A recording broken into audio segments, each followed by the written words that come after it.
சிம்ம ராசிக்கான பலன்கள். ராசியை சனி பார்க்குறார்.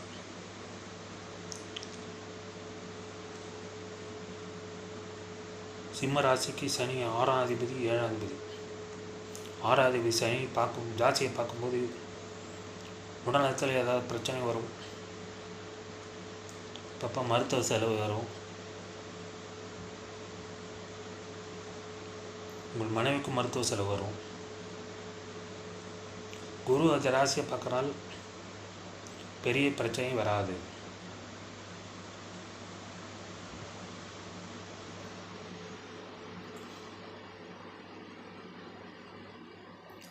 இரண்டாம் இடத்தில் கேது இருக்கிறார். உங்கள் பேசும்போது கவனமாக இருக்க வேண்டும், எச்சரிக்கையாக இருக்க வேண்டும்.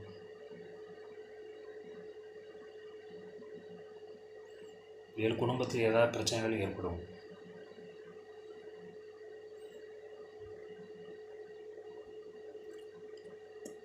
மூணாம் இடத்தில் சுக்கிரன் இருக்கிறார். 3ஆம் அதிபதி ஆட்சியாக இருக்கிறார். இளைய சகோதரர் மூலம் உங்களுக்கு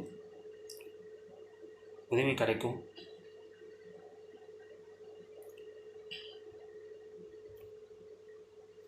மனைவியால் அனுகூலம் உண்டு. 3ஆவது சுக்கிரனுக்கு குருவின் பார்வை இருக்கிறது. 3ஆம் இடத்தை குரு பார்க்கிறாரு. உங்களுக்கு தைரியம் அதிகமாக இருக்கும். உங்கள் முயற்சி வெற்றி அடையும்.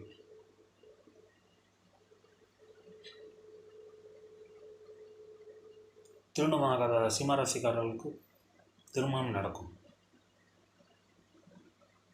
ராசிக்கு 9 குரு இருக்கிறனால குருபலம் இருக்கிறது. உங்கள் ஜாதகத்தில் துலாத்தில் சுக்கரன் இருந்தால் உங்களுக்கு திருமணம் ஆகும். உங்கள் ஜாதகத்தில் சிம்மத்தில் சுக்கரன் இருந்தாலும் திருமணம் ஆகும். துலாத்தில் சுக்கரன் தான் திருமணம் ஆகும். தனுசு சுக்கரன் தான் திருமணம் ஆகும். 4ஆம் இடத்தில் சூரியன் செவ்வாய் இருக்கிறார்கள். ராசி அதிபதி சூரியன் 4ஆம் இடம் உங்கள் கேந்திரத்தில் இருக்கிறார். ஒரு நல்ல விஷயம். கூட செவ்வாய் ஆட்சியாக இருக்கிறார். புது வாங்கணும்னு நினச்சானே இது ஒரு சாதகமான காலம். புது வாகனம் வாங்கலாம். 4ஆம் இடத்து சனி பார்க்கறனால வாகனத்தில் ஏதாவது ரிப்பேர் ஏற்படலாம். வீட்டில் தேவையில்லாத அனசரி செலவுகள் ஏற்படலாம். 5ஆம் இடத்து புதன் இருக்கிறார். 2ஆவது புதன் 5ஆம் இடத்துக்கு சிறப்பு. உங்கள் பொருளாதாரம் ஒரு ஏற்றம் காணும். 5ஆவது புதனை 11ஆம் இடத்தை பார்க்கிறார். புதனை 11ஆம் அதிபதி. 11ஆம் அதிபதியே 11ஆம் இடத்தை பார்க்குறாங்க. உங்களுக்கு பொருளாதாரம் வளர்ச்சி அடையும். சம்பள உயர்வுக்காக காத்து கொண்டிருக்கு. சம்பள உயர்வு கிடைக்கும்.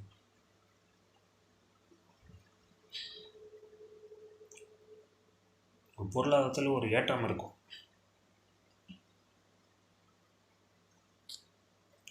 7ஆம் இடத்தில் சனி இருக்கிறார். உங்களுக்கு கண்டக சனி நடக்கிறது.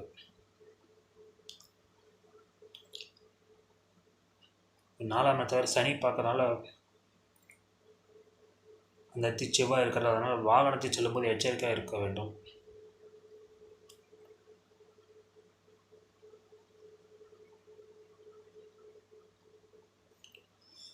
வாகனத்தை செல்லும்போது தகுந்த பாதுகாப்போடு செல்ல வேண்டும்.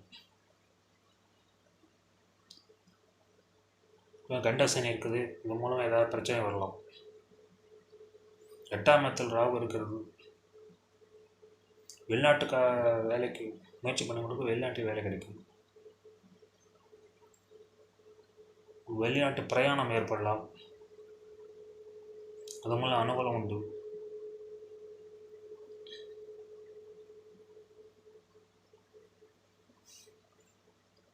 ஒன்பதாம் இடத்தை குரு இருக்கிறார்.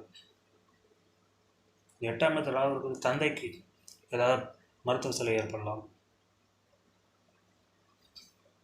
9ஆம் இடத்தை குருக்கெல்லாம் தந்தையால் அனுகூலம் உண்டு. தூர பிரயாணத்தின் மூலம் உங்களுக்கு அனுகூலம் உண்டு. ஆஃபீஸ் வேலைக்காக வெளியூருக்கு எங்கன்னா போக வேண்டியது, அதன் மூலமாக உங்களுக்கு அடிஷ்னலாக வருமானம் வரும். ஆஃபீஸ் வேலையை வெளியூர் போக வேண்டியது, அதன் மூலம் அடிஷ்னலாக வருமானம் வரும். 10ஆம் தேதி சுக்கிரன் 3ஆம் இடத்தை ஆட்சியாக இருக்கிறார். 10ஆம் அதிபதி சுக்கிரன் குருவின் பார்வை இருக்கிறது. அதனால் வேலை இல்லாத சிம்ம ராசிகளுக்கெல்லாம் வேலை கிடைக்கும். தற்போது பார்த்து கொண்டிருக்க வேலையை விட வேறு பெட்டர் வேலை முயற்சி பண்ணியிருந்தால் அதுவும் இது சாதகமான காலம். இதை விட பெட்டரான வேலை கிடைக்கும். சிம்ம ராசிக்காரர்களுக்கு இந்த மாதம் நன்றாகவே இருக்கிறது.